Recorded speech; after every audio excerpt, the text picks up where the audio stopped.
Accessibility, an issue in EdTech. For the digital content, we really want to think about the Web Content Accessibility Guidelines, referred to as WCAG. Those guidelines are organized into 4 sections to make up the acronym POUR: Perceivable, Operable, Understandable, Robust.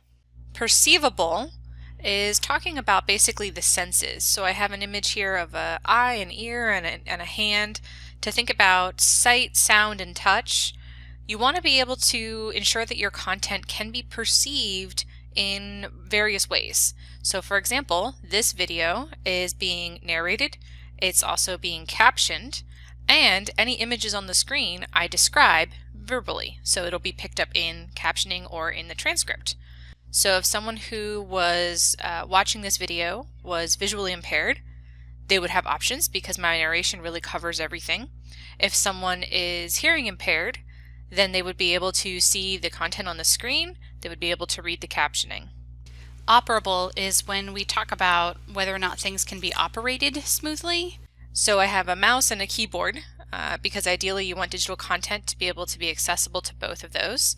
Some people want to be able to use just the keyboard because the mouse might be difficult physically, and vice versa with the mouse versus the keyboard. I have a signpost here to represent the navigation. You also want your digital content to be operational in the sense that it can be easily navigated. You want to make sure you have sort of a consistent maybe link system if you're talking about a web page, consistent locations where buttons and functions can be found so that people can kind of understand and be able to operate what it is. Understandable talks about the content itself, whether or not it could be understood. This is often talking about language.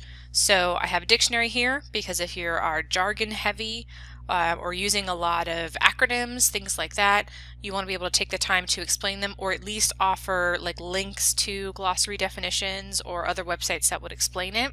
And then I also have this symbol here that represents translation. It's showing, I think, like a Chinese character into the letter A. And that's when we're talking about languages. If you're switching up languages, you'll actually want to make sure that that's clear in the way that you frame it, maybe by marking it differently. If you know how to do HTML, you want to be able to use the markup for a language change. And lastly, the R is for robust. We're not really going to be talking about this one because this has a lot more to do with how things are coded to make sure that they can be used by assistive technologies. And that's not really something that we're doing much at the teacher level, but just so that you're aware, there's some recommendations about that. For accessible digital content, we wanted to kind of narrow it down to the big 3 here. You want to prioritize captioning and transcripts. So any content that you create, try to make sure it's captioned or you have a transcript available. For content that you find, maybe you find a video on YouTube or a really cool infographic, see if it already has captioning or transcripts, and if it doesn't, then you should seriously consider adding it yourself, depending on how important that tool is, that resource is for what you're trying to teach. When you are creating content, for example in Canvas or in a Word document or a PowerPoint, you want to try to use the text editing functions that create meaning.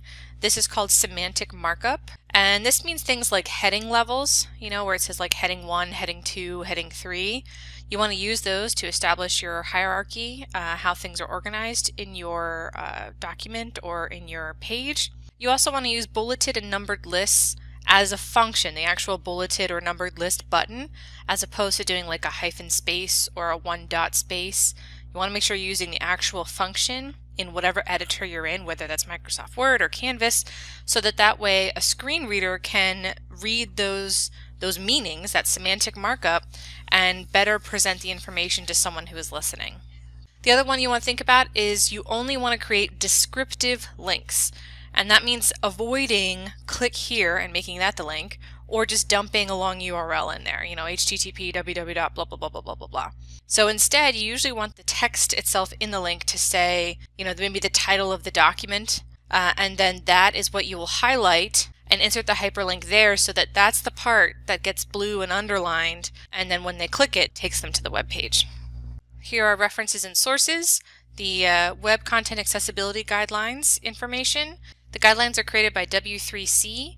They just updated it here this year in 2018 to be the WCAG Guidelines 2.1. The information that I got is adapted from WebAIM's article on WebAIM's WCAG 2 checklist, and the website is there if you wanted to visit. All the icons in this presentation were made by FreePick from flaticon.com, and they're licensed by Creative Commons 3.0.